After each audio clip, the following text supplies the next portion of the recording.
only thing that is keeping El-Rufai out now is because he's a politician and he's a politically exposed person.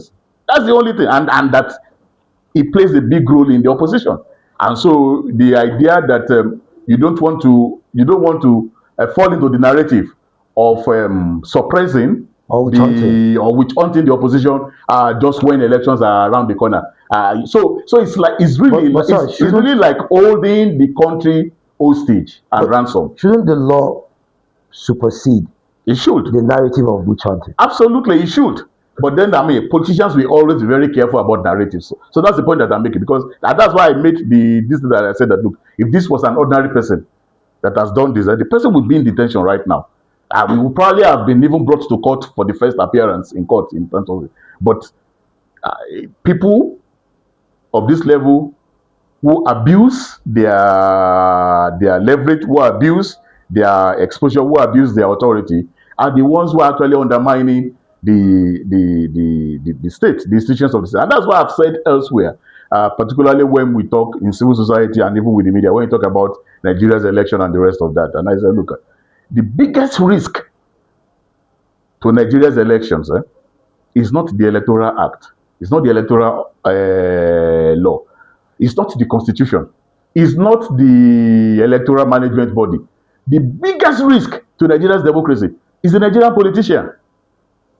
Because if we get the Nigerian politician right, then nobody will be deliberately undermined. I mean, politicians in Nigeria actually vote resources, deliberately to undermine political processes. So when people do this, you can see that they are actually the danger. It's not the process itself that is a danger and a threat. It's these people who are actually the danger and who are the threat. And until Nigerians realize this and begin to hold our politicians accountable, begin to separate between the politician and the institution, so that we safeguard our institutions and deal with the individuals and the politicians, we are going to continue to be in problem as we are today.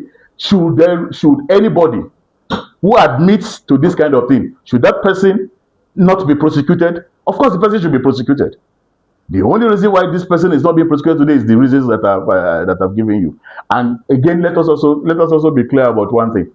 Now, the reason why people like this also do what they are doing, and I think we've had this conversation before, but maybe we can throw a bit more light on it, is that one of the reasons why the Nigerian state, why governance is dysfunctional in Nigeria, appears to be very dysfunctional in spite of good intents of some individuals, and so why sometimes it seems like no matter what you do, nothing is working and nothing is changing. It goes back to these politically exposed persons. We have a ruling political class in Nigeria that, one, does not agree amongst itself, so it does not have a minimum consensus. So there's no national consensus that they are all committed to and loyal to. They are not loyal to Nigeria, they are loyal to themselves, and they are different segments. So Nigeria, and so when you have a majority of political actors this way, it's not as if there are no nationalist Nigerians amongst them, but that we have a majority, you have the playing ground, which is like this. Now, what they also do is that every political actor, give somebody, even if it is a politically appointed position, not even that you have won. Every politically exposed person who is a political office holder, you know what they try to do? They try to convert that aspect of the state that they control. They try to convert it into an instrument for their personal service, not the service of Nigerians. And so you have a state that is therefore that has been, if the Nigerian state was just captured by the ruling class, a ruling class that has a national consensus, it would have even been better. But you have a Nigerian state that has been captured by different segments of the Nigerian ruling class, and so each segment controls different. Each faction of the ruling class controls different segment of the state, and so the state cannot act as a state. So you look at security, you look at this. If people are doing this, by what stretch of the imagination can the state and security architecture actually act, in a uniform manner? With this scary picture, How then can we have a conversation around democracy and rule of law when certain individuals admit to weaponizing state machinery? For me, the biggest problem with abuse of office, uh, is the audacity and the impunity. But impunity grows from where? Impunity goes from lack of of response. If people can do things and get away with it, then of course you are laying the foundation for impunity. You are laying the foundation for abuse. But if every action, okay, has a consequence. So if it's a positive action, that's a positive consequence. If it's a negative action, that's a negative. If every action, every choice that we make, if it has consequences, and if some people are not excluded from those consequences, then we would be able to get it right. And it seems to me like the way the Nigerian state has now been paralyzed, it takes all of us as Nigerians and citizens, to start becoming more institution focused than individual focused, and to start protecting Nigeria rather than protecting whichever politician we think we are loyal to. If if an institution has been compromised, can we deal with the compromise of that institution? Without, irrespective of the sentiments that we may have. And so that for me is the biggest thing. But this also requires leadership. So citizens are not just going to wake up and do it. It also requires, leadership for that to happen. Where is that leadership going to come from? Some people have to really take the bulls by the horn. At the core of events like this, controversies such as this, is money. The conversation about money Money. springs up again. Does this episode, just like the server conversation, the last election, last two elections, does this episode reinforce the belief that wealth in Nigeria doesn't just buy comfort, that it buys institutions? I think I think the I think the it's the other way around. I think the Nigeria's ruling elite are interested, in taking over institutions because it enables them, to accumulate, and protect wealth, ill-gotten wealth.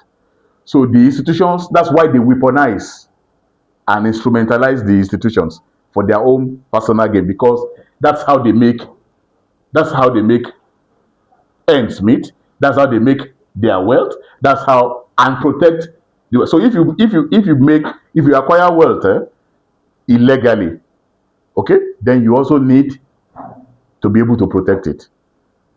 So you need the institution not only to acquire the wealth illegally, you also need the institution in order to be able to protect that illegality, which is why you find the politically exposed in Nigeria, they are never outside the corridors of power. Once they are outside the corridors of power, you can actually see a visible decline in their status, in their wealth, in their, because that's the only thing that they do. You know. So, and I guess for me that part of what this, I think this is a challenge for two groups or three groups really of citizens.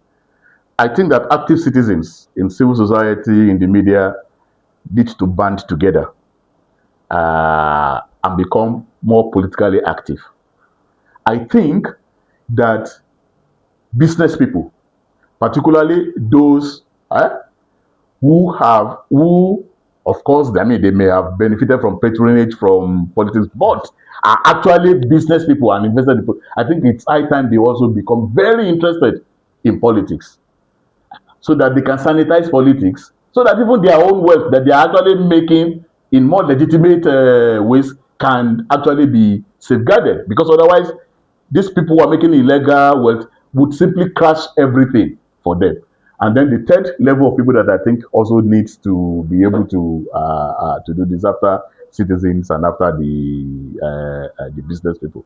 I think that it is also high time that workers, organized workers, should become, first, workers as workers should become conscious of their role as citizens, of the fact that everything that pertains to their working conditions is actually determined in the political arena, governance, and so to become politically conscious in their own interest. Because right now, it's not as if workers are not politically active, but they are active in the interest of other people, not in their own interest. Because if they were organized politically, they organized in their own interest, then even when they are supporting people, they will be bargaining. They would have a platform. So when I say bargaining, they are not bargaining for position. Oh, you give me this thing. They are bargaining in terms of policies. They are bargaining in terms of what we want, Direct impact. direct impact we want on our lives if we give you our support. We need to get to that point, and for me, that's actually the way to save Nigeria's democracy right now. Politics, national security. Where do we draw the line? The two are really very. So I mean, ordinarily, when you look at national security as citizens' security, then it should trump politics. But when people see nation, than those who see who see politics, who see national security as their own security, eh, then they merge the two. They merge politics and national security, because national security is really not. It's not the security of the state. It's not the security of the regime. Eh? It's not the security of the wealthy. It's the security of the nation. Okay, so if we can see national security in that context as the security of the people and the rest of that, then politics should not be played in a manner that undermines that national security. But if we see national security as our security, then of course, as our individual security, because we have leverage, because we have status, then of course our politics will be played in a manner that we subordinate that national security to the interest of politics. How has this El-Rufai saga impacted on our image when it comes to security conversations in the global space? I'm sure that people would ask questions. I mean, because let's be honest. So it's not as if these kind of things don't happen in other places. Okay, that politicians don't try to. They do. The difference is the extent to which you can actually do it, eh, and be audacious about it, and be boastful about it, and then get away with it. That's the difference. Because otherwise, in every polity, people want to abuse power, except you don't just put guardrails, but you're also vigilant, to ensure that. I mean, in the US today, we can say with all